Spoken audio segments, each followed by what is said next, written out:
entire tower and beaten it right there as of January 2025. But instead, he ended up having a devastating fail.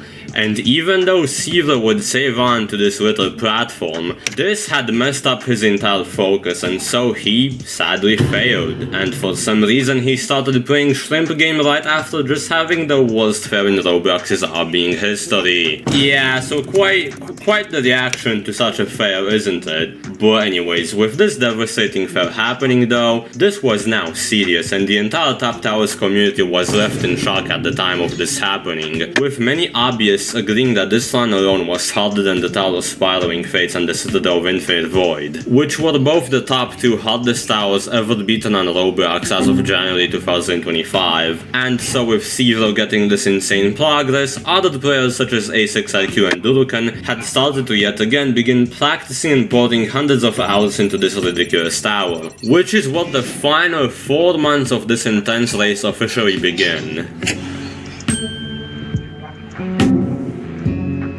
By February of 2024, I was confident that the Tower of Impending Doom would end up as the hardest tower to ever be beaten on Roblox at any point now. That is if Cibro, A6IQ, or even Durukan were to get that one lucky attempt anytime soon. Although I really wasn't sure whether or not it would end up being harder than something like Stairway to Heaven or Baghdad Benjamin, which are the hardest tier obbies to ever be beaten on Roblox as of me making this video. But either way though, I was extremely happy with how everything was going, because you need to keep in mind, I was literally a nobody on Roblox before building this tower. I had nothing to my name, so having the best players on Roblox pouring their lives into my own creation just felt surreal to say the least, and it still does. However, just one day later on the 12th of January, Caesar would get his second floor 10 fail, which was absolutely stupid as this happened on the no jump section of the final floor, where many have failed later on. But even though Caesar wouldn't just give up all of this progress for nothing, he wouldn't make it back to floor 10 for another 2 months after this, and would only get to floor 9 one single time, where he sadly choked. Because what I haven't talked about is that this tower is literally half mentality based rather than skill based, and what I actually mean by that is due to how stressful and tedious the entire tower becomes over time, chances are that you either beat the tower on your first final floor attempts, or you would have to spend yet another 100 hours or more just to get back there one single time. And this exact reason is why Roblox obbies of this difficulty are just so inhumanly ridiculous, to the point that even if you are able to get that far once or twice, there is a chance that you just aren't getting back there ever again. Exactly like how your father would never come back again. And I am fatherless, so I can make this joke, woohoo! But anyways, in the meantime, until Caesar would strike once again, A6IQ would end up also getting to the final floor of TYD for the first time in February of 2025, with his first floor 10 attempt happening on the 21st of February and his second attempt on the 24th of February. But could you guess how these 2 floor 10 attempts ended? That's right, very stupidly, just like any other fail on this tower. Both of these fails were extremely tedious to say the least, because that's just what happens in the Tower of Impending Doom. Wait, what's that? Could you guess what happened next after A6IQ failed floor 10? That's right, A6IQ would get mind blocked and never get back to floor 10 ever again up until this very day, despite continuously spending hundreds of attempts into this tower, exactly like what happened to Zero. So this tower really is no joke, but you gotta give it to these players. I heavily respect the grind of everybody beyond what words can explain. Oh, and this is also when the community got mad at A6IQ for trying to steal the victory from Zero, even though this was always an open verification. But luckily this didn't go on for too long, and one of the best players known as Greenbean would also join the race, infamously known for being the first ever player to beat the Citadel of Generation. Infamously known for being the first ever player to beat the Tower of Generation failure on mobile, and for completing the Citadel of Infinite Void after a devastating final jump fail. What? No! No, bro! Oh my god. Green!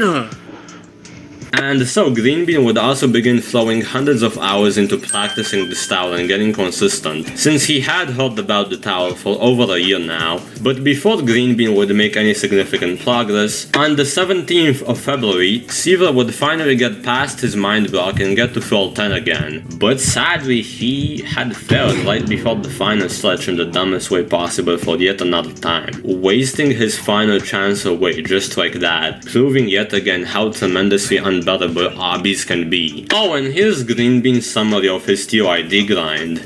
I first started by playing floors 7 to 10 for like 60 hours, and then I started doing legit attempts. So I got to floor 5 in maybe 10 to 15 hours of real runs. So maybe like 70 to 75 hours into the grind. Then I quickly got to 6 in like 5 more hours, and then got to floor 7 in maybe 10 more hours, until I spent 20 more hours getting back to 7 with a lot of stupid fails, and then I fluked from floor 7 to floor 10. Skull emoji. And so with Green Bean getting to the final floor on the 12th of March, he would start live streaming some of his attempts quite often after just having completed the Tower of Blind Fate. However, on a random attempt off stream as of April 29th, Green Bean would fail the very start of the final stretch, which is the last minute of gameplay in the entire tower, because the original final stretch was removed for obvious reasons. What the fuck is this? So yeah, I bet you didn't know this tower had 2 final stretches. But anyways, this toss is now called the Green Bean toss just because I said so. By this point though, it was now clear that literally any day, anybody within the race could get the final lucky attempt. But remember how I said Durukan was also part of the race despite lacking raw difficulty skill for the most part? Well, Durukan actually ended up getting to floor 10 on the 27th of April, and bro got the whole gang dancing inside of the break room for a whole 20 minutes before attempting the final floor. Oh, and I made this room as a break floor as a joke to give the player a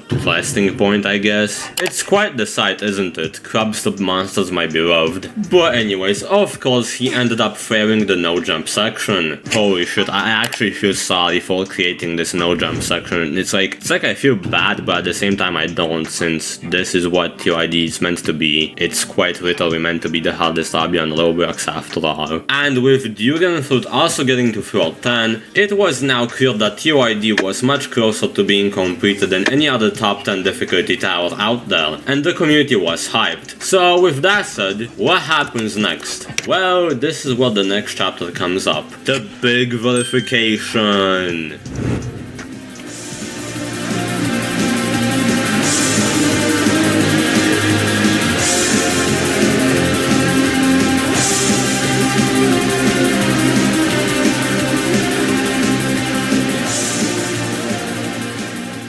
It's the 11th of May, and whilst Green Bean wasn't live streaming, he was in a Discord call with this player, Arons. I don't know how to spell your name, I'm sorry. Attempting the Tower of Impending Doom yet again, whilst Arrows was trying to beat the Citadel of Infinite Void. Unexpectedly though, just 1 hour into the stream, Green Bean was on floor 9 of TOID yet again after choking on his last floor 9 attempt. And despite Green Bean not live streaming this on YouTube publicly, people would find out how far he is due to Arrows watching his screen on his live stream, which resulted in Arrows' stream getting 2,500 views because the lucky attempt had finally happened. Green Bean would get to floor 10 yet again, and despite almost failing on multiple occasions, he had failed the last jump.